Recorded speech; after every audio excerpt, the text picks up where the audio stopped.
Est-il trop tard maintenant? Mon esprit est si loin de ces désespoirs naïfs et passionnés d'autrefois, de mes élans et de mes découragements, de mes larmes et de mes tortures secrètes. Car tout n'était pas cabotinage dans ces cris vers quelque chose que je pressentais sans comprendre, dans mes pages brûlantes écrites, les mains crispées, non. En cherchant à présent, je me trouve plus orgueilleuse que fausse. Non, je n'étais pas fausse. J'ai aimé me sentir au-dessus des autres, exagérer mes luttes intérieures, les provoquer même, elles étaient sincères. Si, j'ai cherché Dieu. J'ai lu autrefois, c'est dans Renan, je crois, une si belle page sur les âmes religieuses, celles qui croyaient avec leur esprit, leur raison, la partie logique de leur âme et qui, le doute venu, se détachaient doucement de leur foi, comme d'un théorème géométrique démontré faux, et la remplaçaient par une autre foi à la solidarité humaine, foi à la science, foi à l'art, et celle encore qui avaient cru avec leur chair, avec leur sang, avec leur cœur, et qui, le doute venu, s'arrachaient douloureusement de leur foi comme du plus vivant de leur être, et s'en allaient après désemparés, sans vie morale, tombant dans l'indifférence ou dans le désespoir. Jean est des premiers. Est-ce de l'orgueil encore de dire que je suis des secondes? Ma vie morale est certainement moins intense qu'autrefois. Ma chair et mon sang, comme je voudrais avoir la lâcheté de revenir à vous. Et ceci n'est point une phrase. J'aurais pu être quelqu'un. J'ai eu en moi des possibilités que je n'ai pas développées. J'ai senti si souvent dans mon esprit ces germes des grandes choses, ces consciences inexplicables que j'avais, en des profondeurs ignorées, ces élancements de tout mon être vers ma destinée, que je sentais si haute, si terrible, si splendide et que j'appelais. Et maintenant, pourquoi? Quel travail, lent et froid, d'anéantissement a étouffé mon âme, car j'ai eu une âme qui aurait été capable de se vaincre et de savoir. Pourquoi est-ce que rien ne me fait plus rien? Il me semble que j'ai gâché ma vie, et je n'ai que 18 ans. Je me méprise de n'avoir pas trouvé un trésor caché en moi. Je me méprise d'avoir perdu ce que j'aurais pu être. Quelle immense faute, quel crime j'ai commis là, par indifférence. Non, pas par indifférence. Je ne comprends pas. Je sais seulement qu'à 10 ans, j'ai été une personne morale excessivement développée. Je me rappelle seulement ces minutes profondes où il me semblait que l'avenir tremblait en moi. Quel avenir?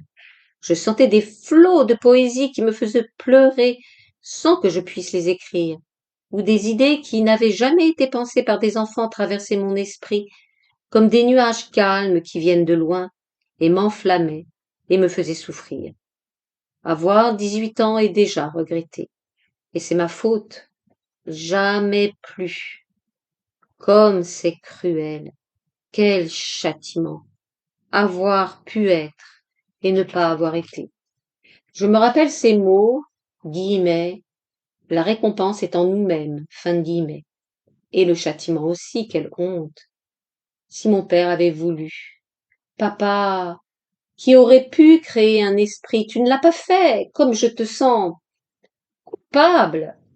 Pourquoi m'as-tu dédaigné alors quand tu avais devant toi la plus belle œuvre du monde, l'œuvre d'un ange plus que d'un homme? Créer un esprit, éveiller un esprit à la conscience, à la pensée, le nourrir de ta science, l'élever de ta sympathie, le grandir de ce que tu avais appris et que je ne sais pas. Un père n'est-il pas responsable envers son enfant de la vie morale de celui-ci? Que dire de celui qui ignore son enfant plus que ses maîtresses par dédain ou indifférence? Que de joie tu t'es fermé. Je t'aurais aimé, compris mieux qu'elle, au pluriel. Va. Mon père, je te sens coupable envers moi. Tante Laine a beaucoup d'influence sur moi. Qui n'a pas beaucoup d'influence sur moi pour le bien ou pour le mal? J'ai dans ma main le signe de cette malléabilité, guillemets, et ces gens-là seront héros chez les héros, mais perverti chez les mauvais, fin de guillemets, dit madame de Thèbes, note, célèbre chiromancienne de la Troisième République, émule du docteur Vachide, reprise.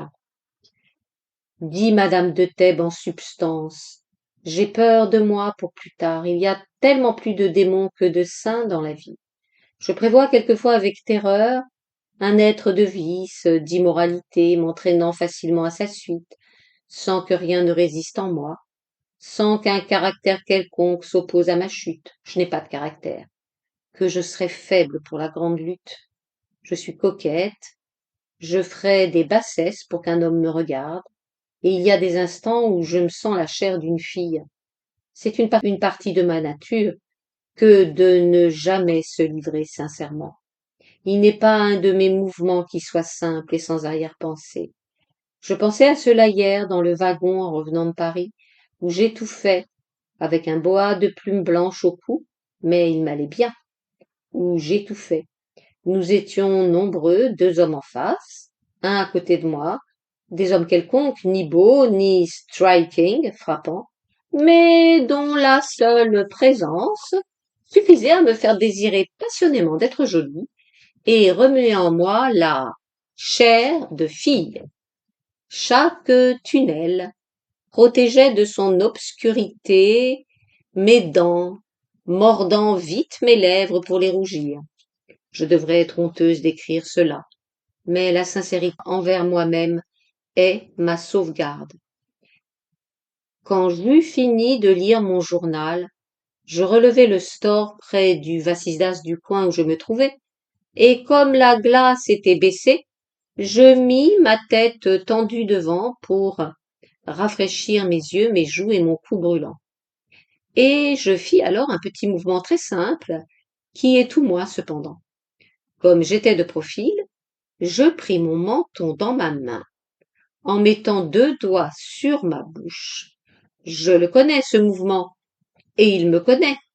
J'ai de beaux yeux, de beaux sourcils, le haut de ma figure est ce que j'ai de mieux, seulement ma bouche est trop grande et mon menton trop court. Pour ces hommes qui m'étaient indifférents, il m'était pénible d'être vu en mal.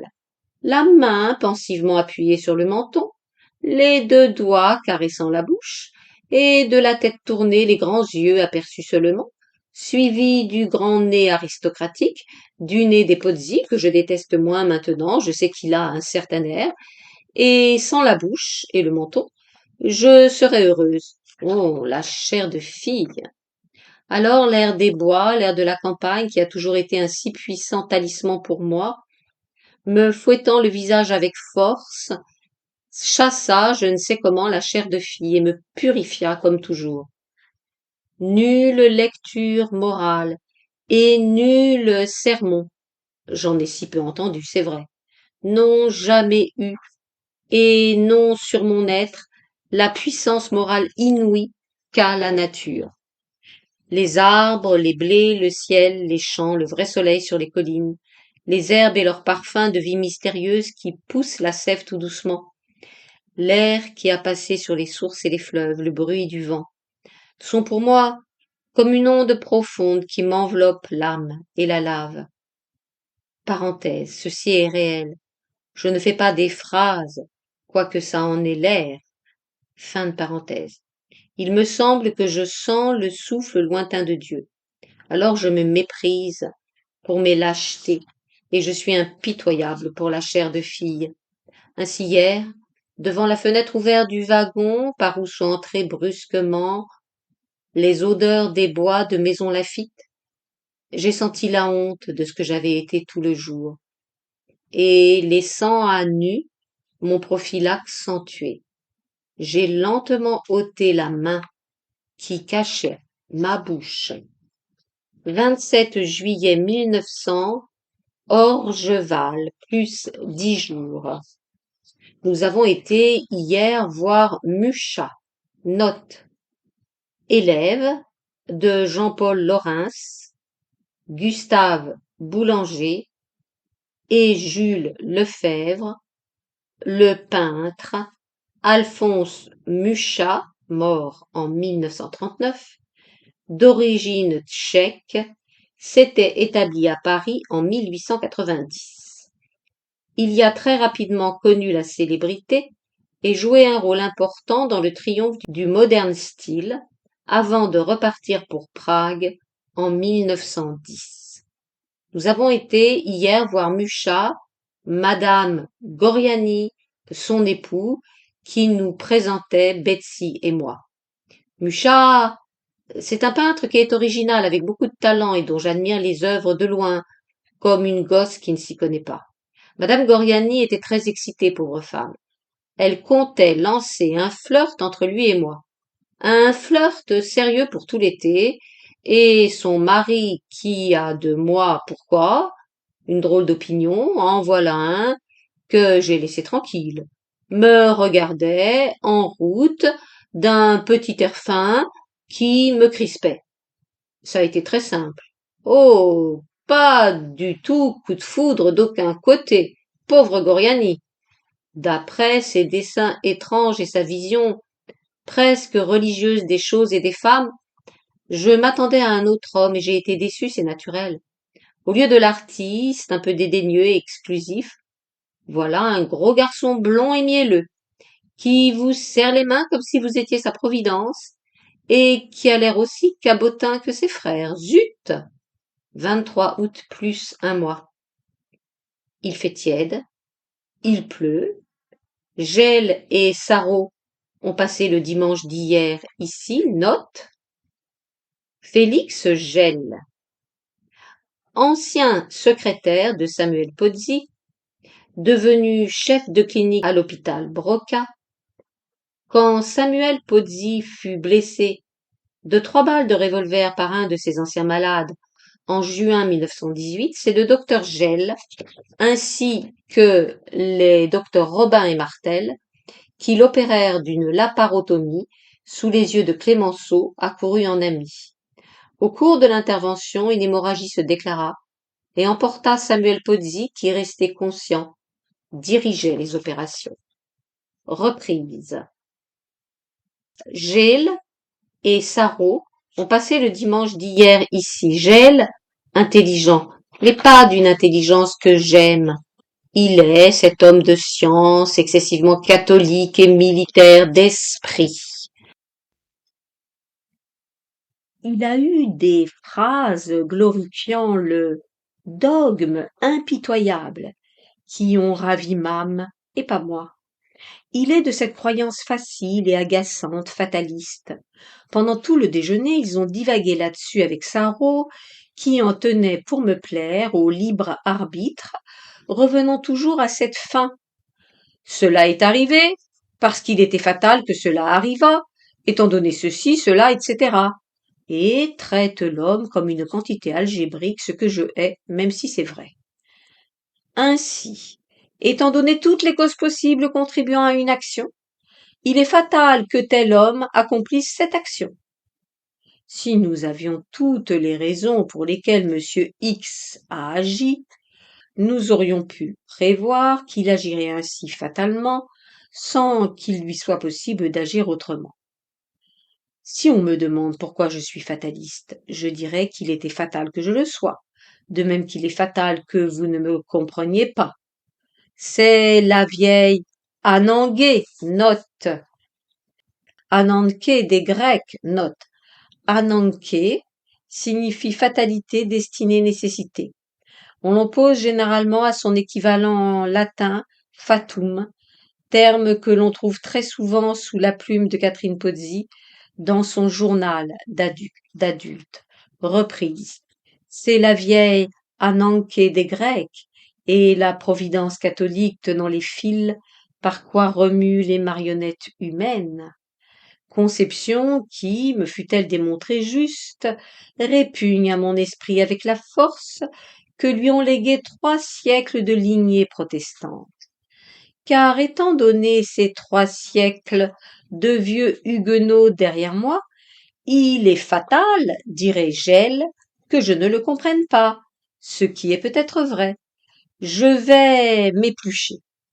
Depuis que je ne me confesse plus, Même avant, du reste, je l'ai toujours fait. Encore une manie protestante, oh, que ces 3 siècles ont pesé sur ma petite âme. Je suis froide comme un maquereau, selon le délicieux mot de la Pompadour, et c'est vrai. Note, blague de potache, aux dépens de la marquise de Pompadour, née Poisson, maîtresse influente et déterminée de Louis XIV. Reprise. Je n'aime personne au monde, sauf maman et Jean. Et encore, l'amour que j'ai pour Jean est le plus pur, car j'aime maman pour le bien qu'elle me fait et la joie qu'elle me donne, tandis que j'aime Jean pour son esprit, son intelligence, et pour le bien que je lui fais moi. J'aurais pu aimer papa encore plus que maman, parce qu'il est tellement de la même essence que moi, et que je l'admire en le connaissant. Il est ce que j'aurais pu être si les circonstances avaient été favorables à mon développement moral, et si l'on s'en était soucié. J'aurais pu lui ressembler avec de l'esprit scientifique, de la volonté en moins, avec de la souplesse et du tact et de l'imagination en plus. Or, je le déteste presque, en pensant à ce que nous aurions pu être l'un pour l'autre, et qui, par lui, n'a pas été. Je n'ai aucune sympathie morale avec Mame. Je l'admire pour sa bonté et sa grâce. Je l'aime aussi quand je me revois petite gosse sur ses genoux près de son sourire. Mais ma faculté d'aimer est, c'est très drôle, presque spirituelle, c'est-à-dire que j'aime ce que j'aime avec mon esprit plus qu'avec mon cœur, plus qu'avec mes sens, et je ne peux pas aimer Mame comme cela. Je n'aime à cause de cela même pas du tout Louise Pujol, note gouvernante des enfants Pozzi, et elle, qui le sent un peu, sachant ce qu'elle a été pour moi toujours, me juge ingrate, froide et sans sensibilité. C'est peut-être vrai. J'essaie peut-être de me tromper. Non, je n'ai jamais été menteuse avec moi, quoique je le sois avec les autres. Je n'aime pas Louise parce que je la connais trop, que je vois son manque de compréhension et d'intelligence, son étroitesse, que sa religion superstitieuse et petite me choque, que son absence de sentiment d'art, de littérature, de beauté me choque, que je ne parviens même pas à admirer sa bonté si mesquine, à côté de la bonté de mon père, qui est si grand lorsqu'il est bon. Note. Il est vrai que Samuel Pozzi eut la réputation d'être très aimable. En témoigne ce souvenir de Gaston Bergerat dans le Figaro du 22 juin 1918, publié peu après l'assassinat de Guimet, cet ami idéal des heures tristes ou joyeuses, qui surgit quand on pense à lui, comme le génie de la lampe d'Aladin, dès qu'on a besoin de son aide. Aussi n'a-t-on rien exagéré en disant qu'il était universellement aimé, ce dont il feignait d'enrager du reste. Vous avez de la chance, vous, me disait-il, à un déjeuner chez Sarah Bernard. Vous avez des ennemis. Moi, pas un, même chez mes confrères. Désolant. Reprise. Mon père, qui est si grand lorsqu'il est bon. Alors, je devrais aimer Louise parce qu'elle m'aime? Parce que j'ai été son enfant depuis mes robes de bébé jusqu'à mes robes de bal? Parce que mes désirs ont été satisfaits par elle toujours? Parce qu'elle m'a toujours vu avec des yeux de mère? Parce qu'elle a joué avec moi, été inquiète pour moi, heureuse pour moi, sans jamais rien me demander, et me remerciant de mes baisers comme de faveurs royales? Eh bien, je ne l'aime pas. Il doit logiquement s'ensuivre que mon esprit a absorbé ma faculté d'aimer, je suppose, que je suis ingrate, froide, insensible, égoïste et mauvaise. Cela m'ennuie énormément. Septembre 1900. Je lis le journal de Marie Baskirtchev. Note. Née en Ukraine, Marie Baskirtchev, 1860-1884, jeune aristocrate cosmopolite, vive et brillante, élève des peintres Bastien Lepage et Caroline Durand, écrivit son journal directement en français. Elle le tint dès l'âge de 12 ans pour la partie qu'elle a souhaité publier, jusqu'à quelques jours avant sa mort à 24 ans. Son journal fut publié en 1887. Catherine allait encore relire ce texte 4 fois. En 1917, notant alors la ressemblance de son destin avec celui de Marie Baskirtseff, en 1927, 33 et 34, l'année de sa mort. Reprise. Le journal de Marie Baskirtseff. Il faut que j'écrive. Me voici reprise de la rage d'écrire. J'ai sommeil et mes yeux se ferment après cette journée d'exposition passée à Paris, ses courses et ses piétinements dans la poussière. Mais je ne peux pas me coucher avec cela dans l'esprit. Comme je la comprends, cette femme. C'était tellement étrange. Il me semblait être morte et me lire. Elle ne me ressemble pas. Seulement, voici mon immense orgueil encore plus obsédant chez elle. Ces pages et ces pages, où elle se torture en se cherchant, ses désirs et ses ambitions folles qui lui semblent dépasser le monde, et ces spasmes d'enfant qui veut vivre sans vie à la fois. Moi aussi. Elle était plus violente que moi. C'est drôle à dire, je suis plus tendre. Ensuite, je suis beaucoup plus naturelle et tout à fait sincère.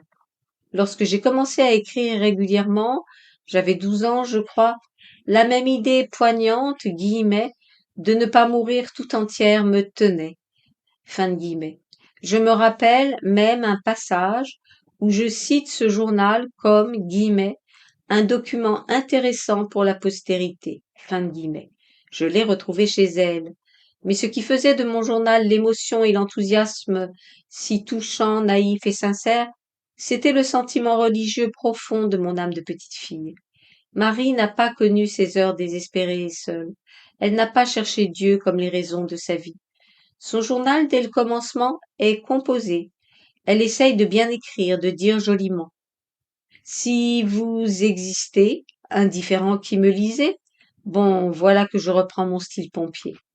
Regardez cette écriture bouleversée en traits impatients, et jugez combien je rédige mes œuvres. J'écrirais très bien si je voulais, et ce cahier aurait pu être une chose d'art, mais au fond je sais bien, très bien, qu'il ne sera jamais lu, et l'arme est devenue égale. Oui, ma fille, 5 lignes au-dessus, tu as mis le mot bien, guillemets, et le voilà de nouveau, 2 fois de suite tout près. Ah, et puis zut! J'ai beaucoup totalement changé depuis mon opération. L'âme, gloire, ne m'est plus de rien. Mon âme m'est plus chère que mon esprit. J'essaie d'être meilleure, je suis très paresseuse, et prends mon parti d'ignorer les sciences. J'écrivais pour vous, entre guillemets, j'écris pour moi. J'étais une petite Marie Baskirtseff qui s'est joliment calmée. Il y a plus de doux, d'indulgent, de femme. Je suis devenue très coquette. Il y a une grande différence entre nous deux. Je vois la vie triste. Depuis que j'ai pris l'habitude d'être malade, l'avidité de s'amuser qui me tenait s'est effacée. Je ne suis, ne peux plus être joyeusement, follement, pleinement gaie comme à 12 ans. La gaieté saine d'alors, la vie triomphante et rose, je vois quel changement s'est produit en moi. Pourquoi est-ce que j'écris ces réflexions inutiles à 11 heures du soir? Ma chemise de nuit est froide, j'ai des frissons dans les jambes et mes bas ont glissé dans mes souliers. Je ferais bien mieux de me coucher. Les draps vont être froids, oui, mais après. J'écris parce que je viens de lire un journal qui ressemblait au mien. J'aime mieux le mien, il est plus candide, et que cela m'a donné la fièvre de la plume. Je suis bien plus intelligente quand je tiens une plume. Ah, et puis je vais me coucher. Sans date, septembre 1900. Je suis toujours dans Marie Baskirtseff.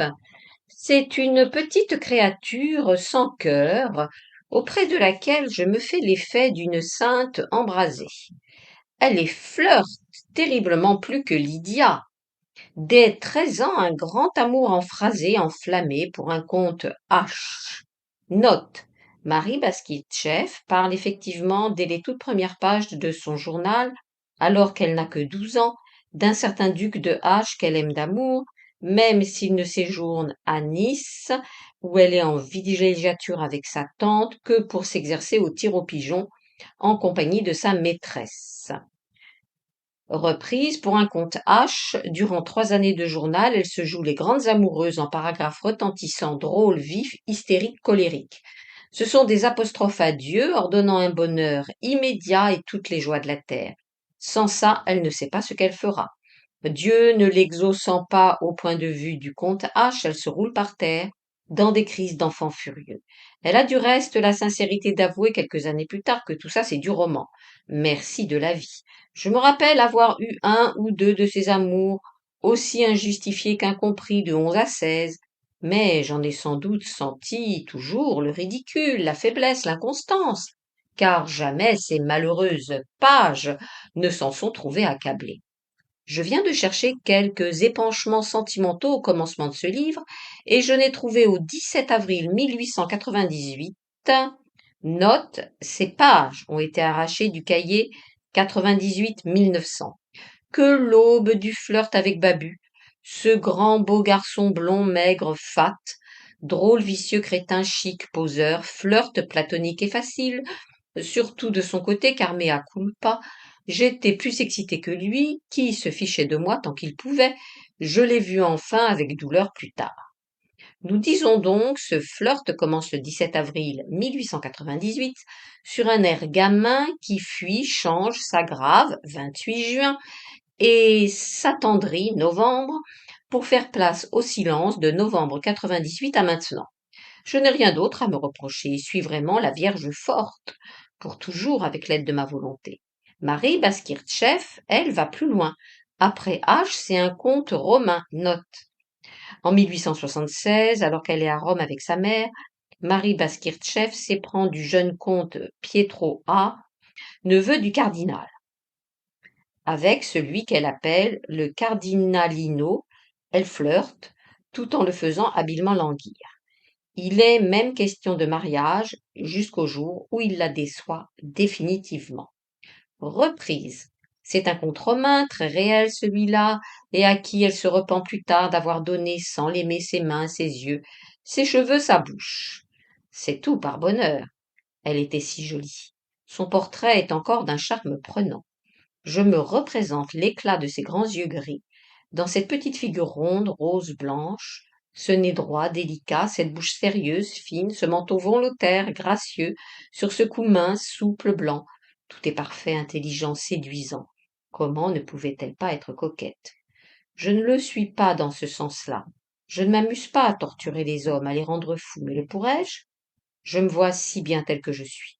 Je me connais aussi, et sais que cela m'amuserait tant d'être jolie, que je bénis en mon âme le ciel de ne l'être pas. Orgeval est radieux. Septembre y est plus doux qu'ailleurs. Il inonde ses champs le matin d'une brume blanche ensoleillée, qui, après avoir flotté sur les arbres et les choses dans une atmosphère de rêve bleu, se lève lentement et laisse les rayons illuminer l'herbe plus verte et la nature neuve. Le parc est idéal. L'air est favorable, protecteur aux pensées grandes. Il me semble qu'il aide à penser. Madame Jaël note: la pianiste Marie Jaël, décédée en 1925, née Trottmann, ancienne élève de Liszt, était, depuis 1895, le professeur de piano de Catherine. Marie Jaël voulut opérer une réforme de l'enseignement musical fondée sur la science, en établissant à travers une douzaine d'essais techniques et philosophiques une théorie de la perspective, de la polyphonie, des sensations tactiles rapportées à leurs images cérébrales. Dans une lettre non envoyée à Curtius, datée de 1929, Catherine écrivit, guillemets, il y avait une fois une petite fille dont le grand-père était beau, dont la grand-mère était jolie, dont le père était beau, dont la mère était belle et jolie, et qui ne l'était pas. Elle fut élevée par un génie d'Alsace qui s'appelait Marie-Jaël. Ce génie lui enseignait sans répit ceci, guillemets. Le corps et l'esprit sont une seule chose. Les diviser serait l'erreur. En art, la laideur. En vie, le péché. Fin de guillemets. Catherine Pozzi rédigera à son propos son premier article publié, Le problème de la beauté musicale et la science du mouvement intelligent. L'œuvre de Marie-Jaël. Parenthèse, Les Cahiers alsaciens, numéro 14, mars 1914, fin de parenthèse. Reprise. Madame Jaël, qui est venue y travailler, a éprouvé cela et en a été étonnée. Oui, je suis meilleure ici. Il va falloir quitter Orgeval pour toujours. Guillemets. Partir, c'est mourir un peu. Fin de guillemets, comme dit l'autre. Banal, mais si vrai. Partir, c'est naître aussi. Naître à des mondes de sensations et d'idées nouvelles. Naître à des sentiments, à des désirs, à des souffrances. Naître à des joies. Partir, que c'est joli, amusant, séduisant, enivrant. Je vais partir. Rome, Venise, Florence. Palais et rues et musées. Églises splendides, pays bleus des rêves jeunes. Je vais partir. Si j'avais plus de papier et d'encre, j'écrirais ce mot affolant jusqu'à demain. Note: depuis le 10 août, leur grand-mère a proposé à Catherine et son frère d'aller passer tout le mois de septembre à Rome. Mais ce projet, qui semble dans l'esprit de Mame avoir eu une intention religieuse, allait subir quelques retards avant de se réaliser. Catherine Pozzi, en tout cas, se prépare à ce voyage en lisant Quo Vadis de Henryk Sienkiewicz. 17 septembre. Louise Pujol est malade. De coliques, un rhume, rien. Mais cela va trop bien avec son désir de rester pour que Jean et moi n'ayons pas peur. Et nous avons très peur. Rester, fureur, déception, carnage, révolte, rester, je vais me marier. 20 septembre, plus 3 jours, je reste vierge. Nous partons, croyez-vous. Après s'être résignée, après le renoncement, de nouveau l'espérance, mais elle me laisse glacée, l'espérance à présent. C'est drôle, je n'ai presque plus envie de partir. Je me croirais incompréhensible si Jean ne sentait en lui se produire un phénomène pareil. Voici. Premièrement, envie folle, désir et joie, espérance, appétit de jouissance nouvelle. Deuxièmement, déception, désespoir, regret ardent, révolte indignée. Troisièmement, déception calme, désespoir calme, regret calme, philosophie, essaie de se contenter d'un autre avenir. Quatrièmement, incertitude entre la joie et l'ennui, étonnement sans plaisir. Alors on part vraiment? Moi qui m'étais résigné à rester? Essaie de retrouver l'enthousiasme primitif, mais rien ne vibre plus. Je fais ma malle et m'attends à Milan. Florence, Hôtel d'Italie, 30 octobre. Plus 1 mois et 10 jours. Est-ce bien utile d'écrire là, à gauche, sur cette misérable couverture rose, en caractères ronds harmonieux réguliers, d'une plume digne, vaniteuse, aristocratique, guillemets, une nouvelle page dans l'histoire de ma vie. Fin de guillemets.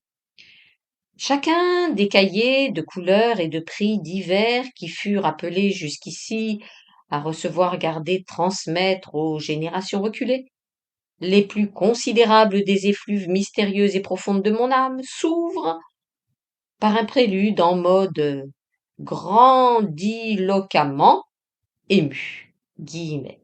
Et vous allez lire ce que vous allez lire. Note attachée à Florence, Hôtel d'Italie, 30 octobre 1900. Note, en réalité, il s'agit du 30 septembre 1900. Ici, Catherine Pozzi commence un nouveau cahier qui va donc du 30 septembre 1900 à juillet 1901. Purée! Non! Ce que j'ai envie de rire de moi, soyons sérieux.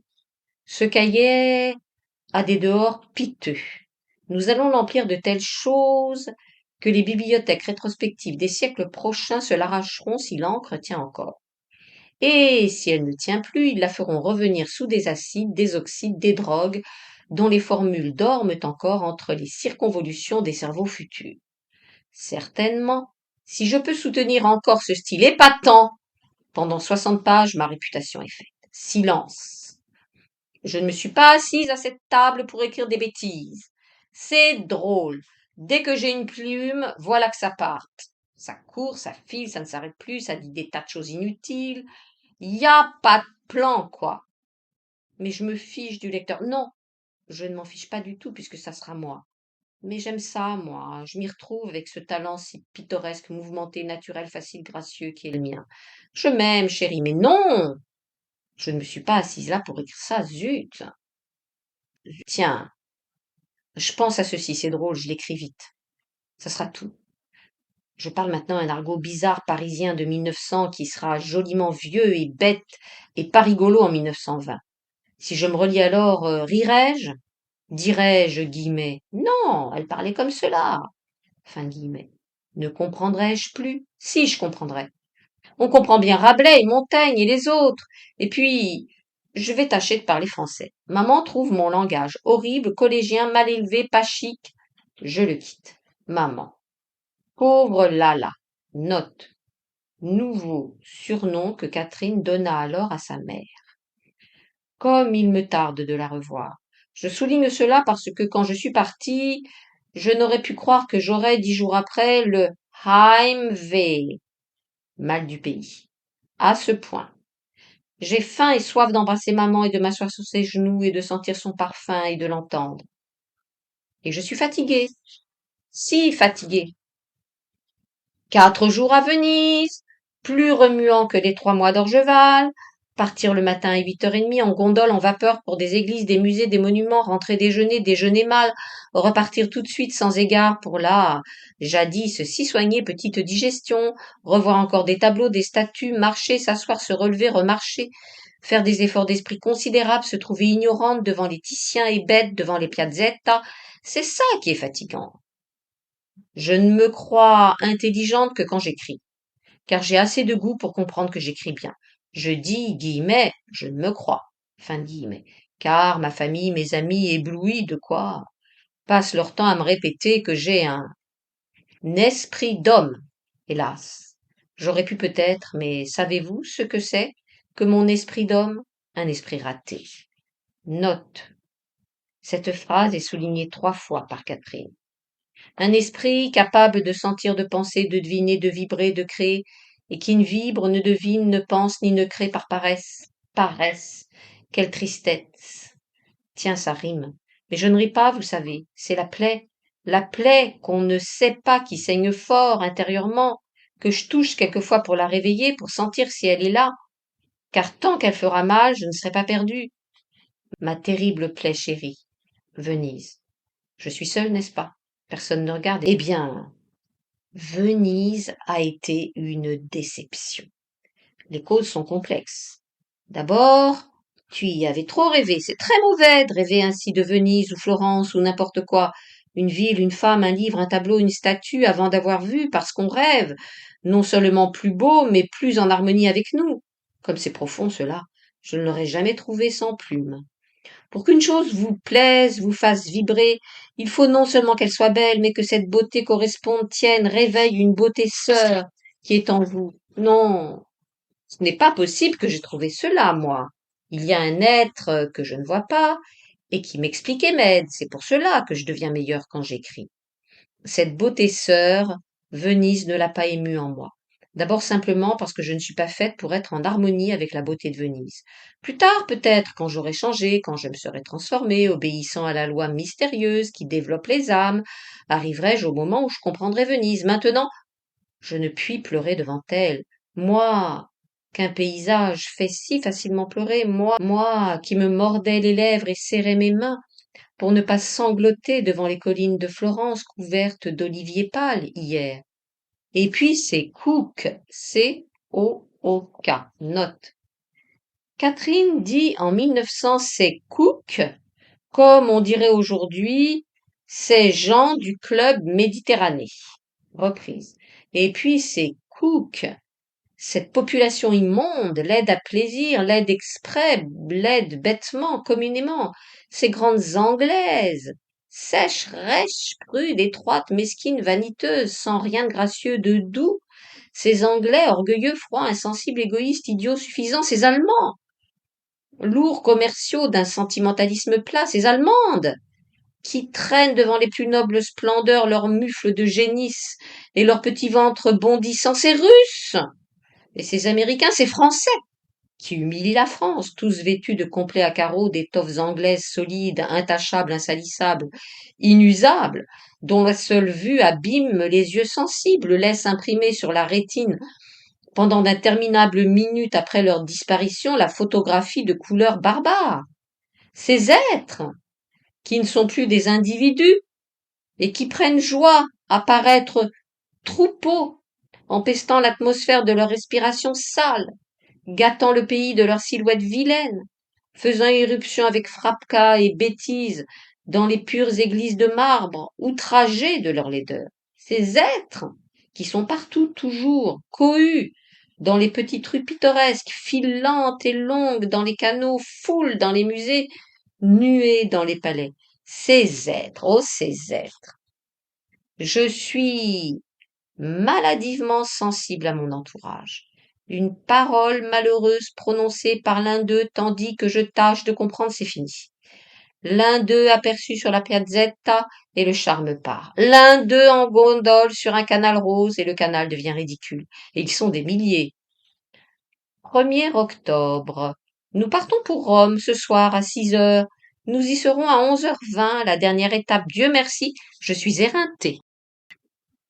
Florence est exquise. Nous sommes montés avant-hier par la Via dei Colli jusqu'à la tour de Galilée, puis redescendus par San Miniato, mené par un Italien cocher assez ivre et très bizarre d'aspect, Louise et Mame, Jean et moi. Si Jean n'était pas là, les conversations de concierge tenues perpétuellement par les chères vieilles dames me rendraient folle d'agacement. Je ne peux pas entendre de telles paroles devant de telles choses. Caractère épineux, égoïste et sensitif. Je suis éreintée, vraiment, cette vie est trop agitée pour moi. S'il fallait refaire le voyage, je crois que je ne le referais pas, disons-le tout bas. Ce qui me tue, ce sont ces changements d'hôtel, ces affaires à plier, ces mouchoirs à ne pas oublier, m'habiller seule, me coiffer sans ma femme de chambre, soigner mon linge, arranger mes cravates, dormir dans des lits durs, y être réveillée par les domestiques, par le jour ou par le tapage des domestiques, ne pas pouvoir changer de linge plusieurs fois par semaine. Si un autre que moi lisait ces lamentations, cela l'agacerait énormément, je pense. Les mouchoirs à ne pas oublier, le chignon à édifier sans aide, les souliers à mettre soi-même, les vêtements à plier, lui semblerait chose facile et puérile, que toute personne raisonnable doit faire naturellement, je sais, mais moi, qui ai toujours eu, hélas, une femme de chambre, sinon deux, attachée, cramponnée à mon service, moi, dont la mère pense à tout, soigne tout, surveille tout, moi, dont la parisienne vie est une flânerie nonchalante à travers de beaux appartements, au milieu de personnes distinguées, dont le travail même est facile et attrayant, car je ne travaille que par désœuvrement, et lorsque je joue à l'étudiante du quartier latin, cela ne me fatigue guère, moi, qui suis riche, soignée, gâtée, adulée, chérie, pomponnée, écoutée, admirée. Voilà que mes domestiques, mes innombrables vêtements, mes appartements jolis, propres et commodes, mes manies, mes soins, ma nourriture hygiénique, mon doux lit vierge, mes raffinements habituels et ma vie facile disparaissent tout à coup, mon Dieu, hélas. Voir des belles choses ne suffit pas. Il faut d'abord, c'est si vrai, être dans son appartement à soi, dans sa chambre à soi, dans son lit à soi. Esclavage, que tu nous tiens tous pourtant. L'homme libre, quelle misère. Rome, 5 octobre, plus 4 jours. Cela va mieux. Nous sommes ici pour 10 jours encore. presque le home, après les italiques fluctuations précédentes. On a blanchi notre linge, bénédiction, et Rome est plus belle que Venise et Florence, si grande, si belle, d'une grandeur et d'une beauté toute morale, plus noble que les autres. J'expéditionne toujours seule. Cela me pose l'esprit et le pied, je suis plus libre qu'avant. Et le français chaperonnage va être amer, ô combien amer. La Gros lait, octobre. Mardi, 11 heures du matin. Dans ma chambre blanche de petite fille sage, le dos au feu, les jambes aux fenêtres et froides, parce que je n'ai que ma robe de chambre, quelques châles et quelques jupons. Ite missa est, c'est fini. La messe est dite, la messe d'enchantement pour le réveil de mon âme. Je suis revenue du pays des délices, où j'ai adressé des prières si ferventes à mon idéal pour qu'il me revienne. Est-ce que je vais, comme toute bonne plume, d'écrit travailleuse, écrire mes impressions de voyage? Non, je n'en ai pas envie. Pourquoi irais-je emphraser le rêve? Non, je ne vais pas écrire, pas maintenant. Si la fièvre me reprend, adieu va, j'ouvre les écluses, mais pas maintenant. La Gros lait est comme il fallait qu'elle soit, pour être en harmonie. Paris est trop vibrant, trop autre, trop neuf. L'exposition me dégoûte. Note l'exposition universelle de Paris, qui annonçait guillemets une ère dont les savants et les philosophes prophétisent la grandeur et dont les réalités dépasseront sans doute les rêves de nos imaginations, fin de guillemets, avait ouvert ses portes depuis le 14 avril 1900. Plus de 10 millions de visiteurs y admirèrent entre autres les pavillons étrangers, le palais de l'électricité, le cinéorama, les projections géantes du cinématographe Lumière, et y empruntèrent la rue de l'Avenir, immense trottoir roulant à plusieurs vitesses qui parcourait toute l'exposition située entre la Concorde et le Champ de Mars. Reprise.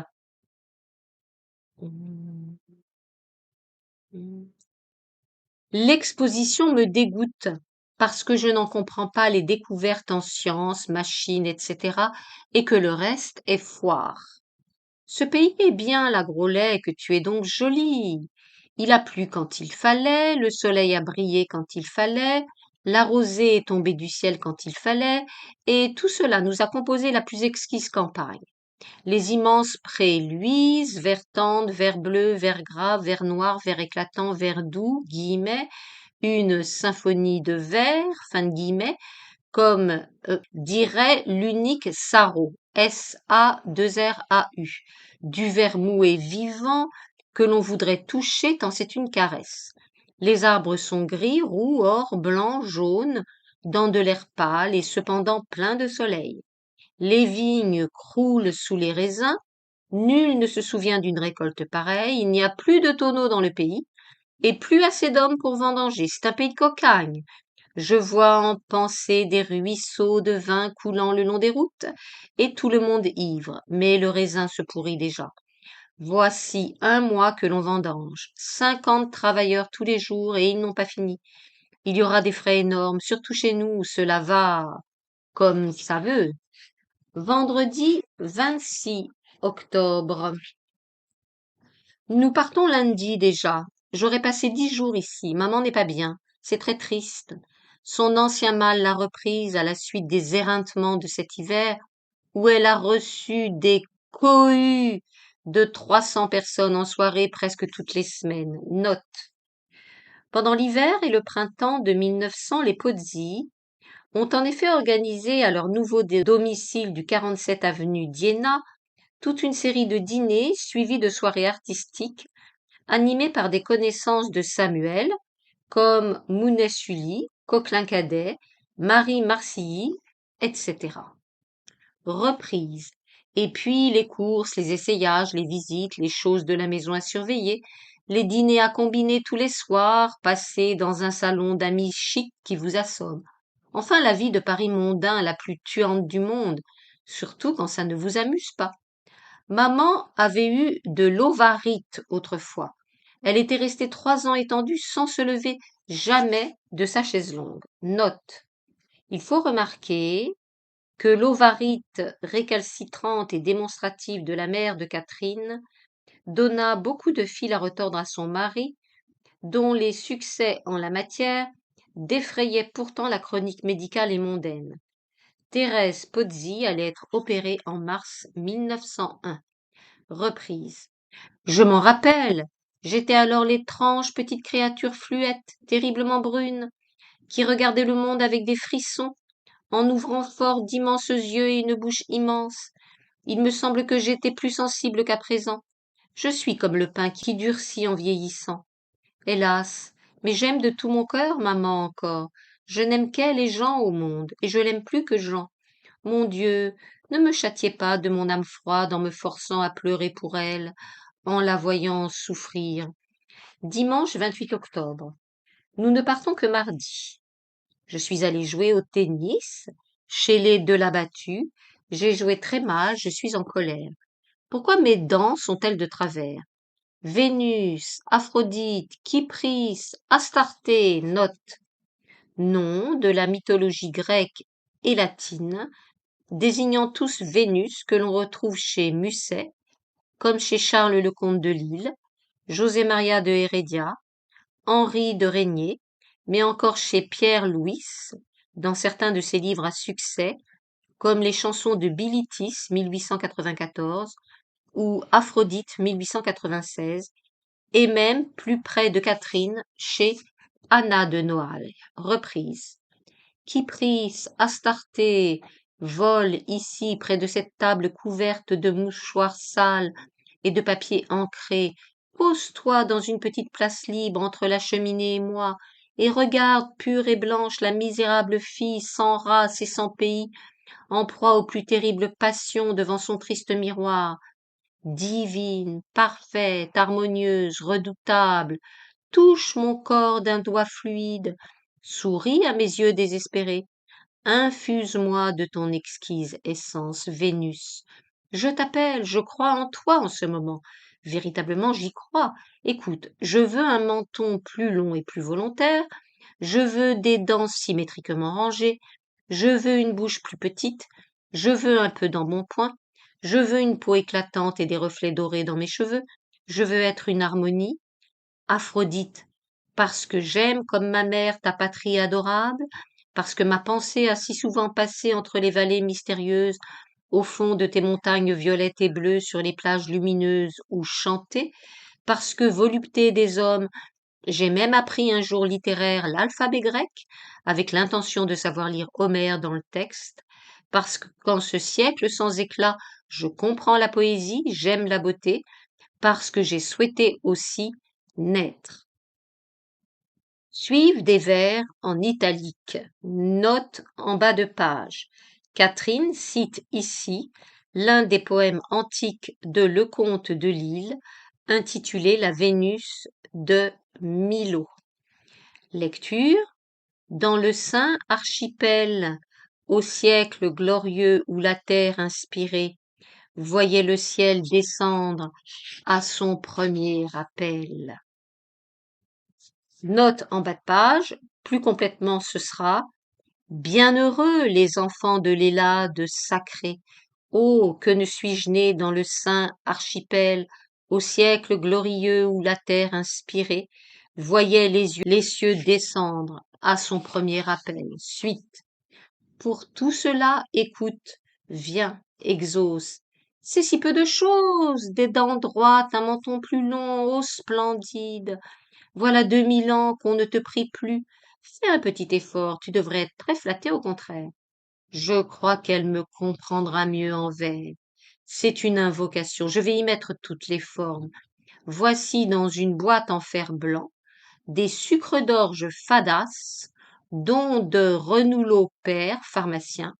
Je vais les mettre, pas tous, j'en garde, sur le tabouret Louis XVI élevé en autel justement, il a un petit air grec, presque un trépied. J'ai 2 œillets blancs dans mes cheveux, je les expose à côté des sucres d'orge. Suis-je gosse? Si je ne les trouvais plus, tout de même, quand je reviendrai, quelle frousse, mes enfants, quelle frousse! Zut! La beauté vaut bien une grande peur, nous verrons. Ça y est. J'ai mis 3 sucres et 2 œillets, un peu gluant les sucres, un peu passé les œillets, et je me suis attaché des tas de cheveux en les ôtant. Bon, ça lui donnera un échantillon de la couleur. Je fais les vers à présent. À moi, muse. Non, je veux être sérieuse, on ne sait jamais. Ça réussira peut-être.